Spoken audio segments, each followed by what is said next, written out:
аз ба фаъолият оғоз намудани корхонаи истеҳсоли обҳои ташнашикани Сиёма зиёда аз 2 сол сипарӣ шуд. дар ин муддати кӯтоҳ корхона тавонист ба зудӣ мавқеи худро дар бозори Тоҷикистон пайдо намояд. Сиёма фаъолиятро аз истеҳсоли обҳои ташнашикан шурӯъ намуда, марҳила ба марҳила маҷмӯи маҳсулотҳои истеҳсолиро бештар кард. аз ҷумла обҳои ташнашикани рангаи газдор, обҳои нерӯафзоянда, обҳои варзишӣ ва ғайраро дар бозори Тоҷикистон дидан мумкин аст, ки маҳсули Сиёмаанд.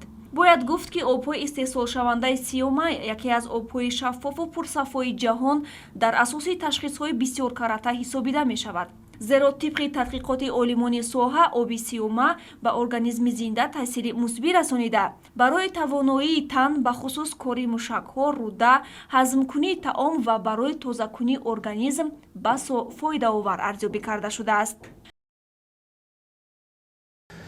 дар тӯли қариб 3 соле ки фаъолият мебарад ин ширкат, мо тавонистем пурра бозори дохилии ҷумҳурии Тоҷикистонро бо обҳои агар гӯем кӯҳӣ, оби табиӣ пурра таъмин намудем ва дар ин муддат, дар муддати ин 3 сол мо тавонистем аз обҳои ташнашикан чойҳои табиӣ ба истеҳсол барорем. баъд аз оне ки чойҳоро истеҳсол намудем, мо обҳои ташнашикани рангдори газдорро низ истеҳсолоташро ба роҳ мондем ва айни ҳол дар тамоми нуқтаҳои савдои ҷумҳурии Тоҷикистон ба фурӯш монда шудааст.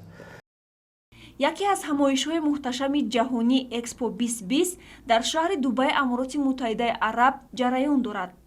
дар Дубай ба хотири ин чорабинӣ шаҳри ояндаро бунёд карданд. бузургтарин кишварҳои саноатии ҷаҳон дар он дастоварду боигариҳои илмӣ, техникӣ, технологӣ ва фарҳангиро ба намоиш гузоштанд. Тоҷикистон ҳам дар қатори 192 давлати дунё дар ҳамоиши байналмилалӣ дар минтақаи рушди устувор намоишгоҳи худро бунёд намуд. корхонаи истеҳсоли обҳои ташнашикани Сиёма яке аз корхонаҳои бузурги саноатии кишвар ба ҳисоб рафта, дар Экспо 2020 маҳсулоти худро ба намоиш гузошт. бо дар назардошти аз тарафи Созмони Милали Муттаҳид эълон гардидани солҳои 2018-2028 ҳамчун 10-солаи байналмилалии амал об барои рушди устувор, ки пешниҳоди бевоситаи асосгузори сулҳу ваҳдати миллӣ, пешвои миллат, президенти ҷумҳурии Тоҷикистон муҳтарам Эмомалӣ Раҳмон мебошад, намоишгоҳи Тоҷикистон ҳам ба мавзӯи об ва нақши он дар таъмини ҳаёт бахшида шудааст. тибқи ҳисоботҳои пешакӣ дар 6 моҳи баргузории ин чорабинӣ наздик ба 25 миллион нафар аз ҳамоиш дидан мекунанд. яъне ин имкони хуби муаррифии бренди миллӣ, урфу одат, анъанаҳои ниёгон ва содироти маҳсулоти ватанию роҳ ёфтан ба бозори ҷаҳонӣ мебошад.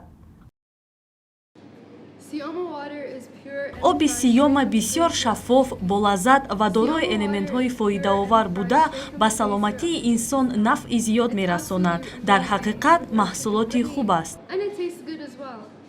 корхонаи Сиёма аз рӯи стандартҳои эътирофгардидаи ҷаҳонӣ фаъолияти худро роҳандозӣ карда, на танҳо маҳсулоти воридивазкунанда, балки ба содирот нигаронида шуда низ истеҳсол мекунад. аз рӯзҳои аввали фаъолият корхона корро тарзе бароҳмон то маҳсулоти ҷавобгӯ ба талаботи байналмилалӣ ва рақобатпазир дар бозори ҷаҳониро истеҳсол намояд. зеро мақсади асосии он баровардани маҳсулоти ватанӣ ба бозори ҷаҳонӣ мебошад.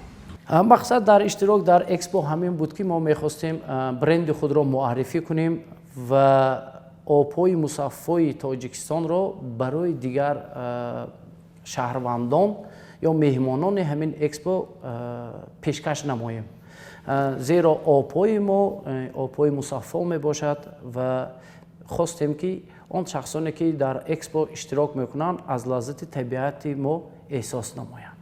қобили зикр аст, ки корхонаи истеҳсоли обҳои ташнашикани Сиёма дар Тоҷикистон аввалин ширкатест, ки иҷозатномаи нишони сифати аморотро таҳти унвони Emirates Quality Mark ба даст овардааст. ин имкон медиҳад, ки Сиёма фурӯши қонунии маҳсулоти худро дар тамоми қаламрави Амороти Муттаҳидаи Араб ба роҳ монад.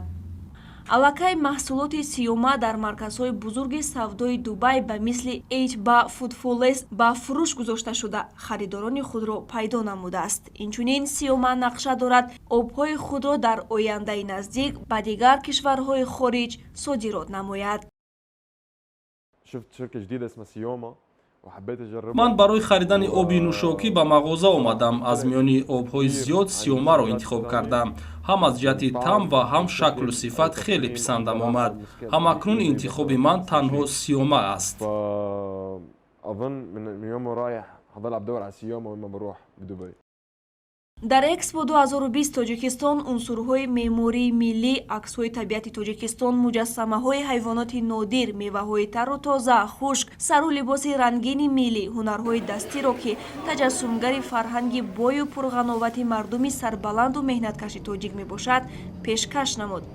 ҳамоиши экспо 2020 Дубай ҳамчун платформаи татбиқи қарорҳои инноватсионӣ ва ташкили ҳамкориҳои байналмилалӣ хидмат карда то 31 марти соли 2022 идома меёбад.